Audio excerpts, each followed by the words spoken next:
So, for those of you keeping attention and up to date with some of the details really going on, sort of at the border between sort of the UK and the EU, you know that any sort of cargo trucks so going to the EU have to go through checks when they get there on the other side. If not, they'll get turned around, and of course, it causes delays. As we are seeing currently at the moment, businesses having to spend hundreds of extra, small numbers, maybe like £100, but if you're constantly exporting to the continent, that can soon rack up into the hundreds of thousands of pounds. And of course, if you miss one shipment or you don't dot the i's or cross the t's in the correct section, your entire shipment may get turned around, costing you hundreds of extra billions of pounds on top of that.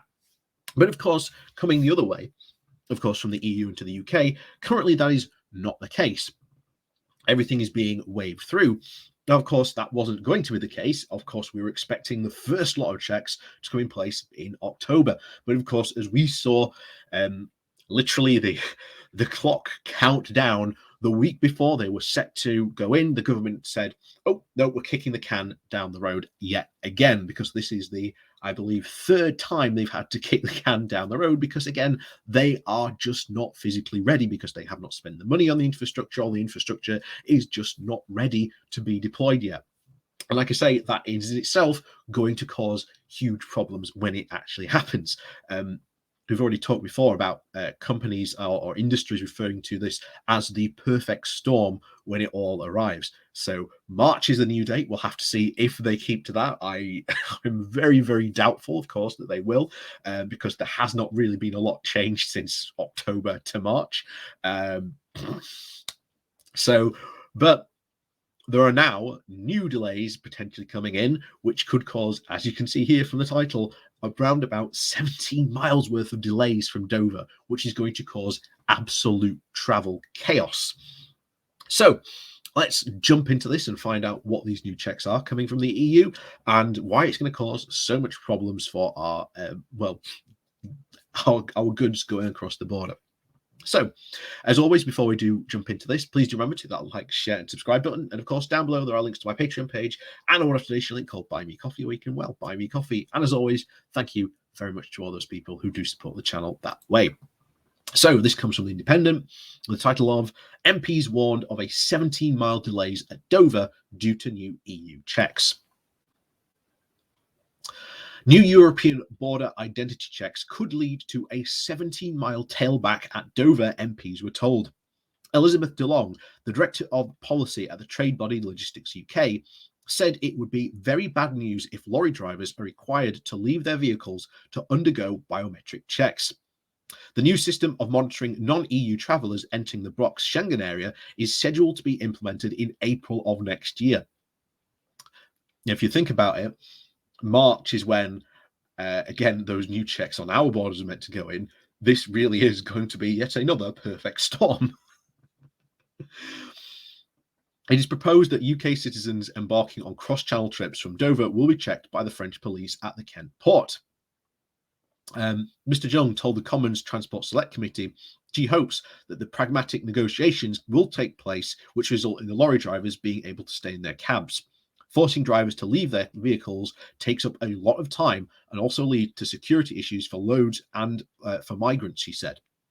The increase of the 2 minutes processing for each lorry would lead to a 17-mile delay at the Dover border. Asked about the consequences of requiring drivers to leave their vehicles, she said this: if it is going to be implemented, then we will be needing to have about the same amount of contingencies as we are having for our worst case planning scenarios for Brexit and Operation Stack.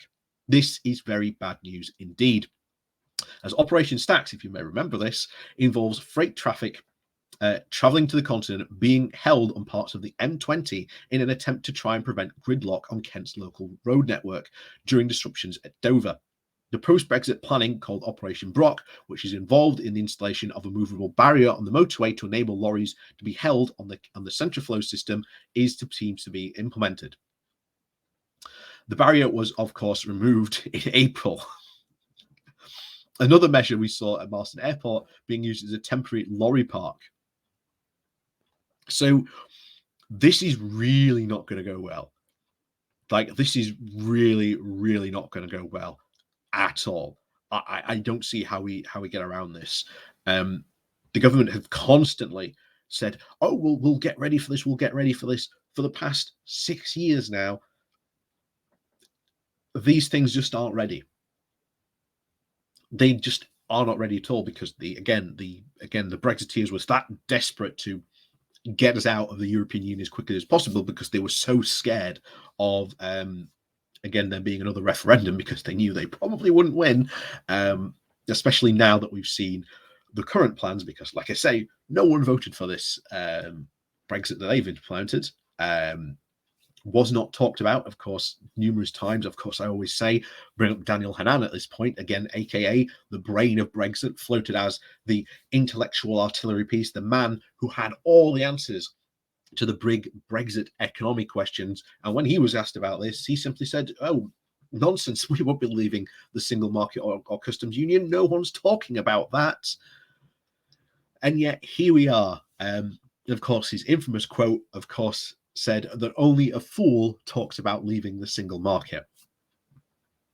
So Daniel Hannan, aka the fool, he now talks about leaving the single market and the benefits it will bring, even though, again, he can't actually point to benefits. He points to imaginary benefits and potential benefits if the government did X, Y, and Z. Oh, again, if they only did what I wanted. Again, we are seeing, of course, Lord Frost bemoan this as well of, oh no, if Britain doesn't do this, it's going to be a colossal failure and Brexit's going to fail because they're not going to do these very, very extreme things to create essentially Britain to be a low tax, low regulation economy, which again, no one voted for.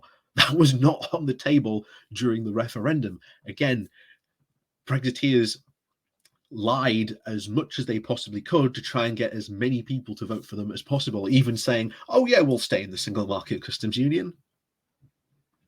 Again, didn't end up happening, and we've ended up with probably an incredibly hard form of Brexit, causing again problems at the Northern Ireland, potential soon-to-be problems down at the Dover-Kent border. Not just at Dover, but ports all around the country are going to be in absolute chaos when these checks start to come in. And again, the checks got moved down to October, from October down to March of next year. What's gonna have changed? I hardly think that there's going to be any too much change, and I would not be surprised if these checks got kicked down the road even further.